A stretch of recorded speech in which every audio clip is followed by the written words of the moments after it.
দেখো তো আজকের ব্লগটা কই থেকে শুরু করলাম, নিশ্চয়ই তোমরা বুঝতে পারতাছো এটা আমার বাড়ি না, ঘর না।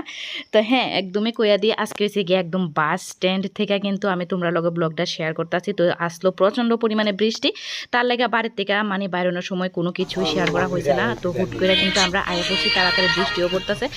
তো গাড়ির মধ্যে দেখো ওইটা গেছে, আর এদিকে শুভর পাপাও আছে, শুভও আছে। তো আমরা হয়েছে গিয়া কই যাইতাছি, তো তোমরা তো জানোই আর কই যামো, আমরা যাইতাছি হয়েছে গিয়া শুভর দাদুর বাড়িতে। তো যেহেতু অক্ষণ হয়েছে গিয়া ভ্যাকেশন চলতেছে, স্কুল বন্ধ, তো ওখানে জ্যৈষ্ঠের বন্ধ যেহেতু, তো এলাকা শুভ যাইতেছে দাদুর বাড়িতে আম কাঁঠাল খাওয়ার জন্য। তো এদিকে দেখো একদম কিন্তু আমরা আয়ে পড়ছি, আর বাইরে প্রচণ্ড পরিমাণে বৃষ্টি হইতেছে, আর বাবু দেখো ছাতা নিয়ে সেরা উঠানোর মতো জানে কি কাজ করতেছে। তো বাড়িতে আওয়ার পরে কিন্তু পুচকু সোনারে কুলে নিয়ে নিলাম। তো এদিকে হয়েছে কি, এটা হলো আমার বোনের ছেলে।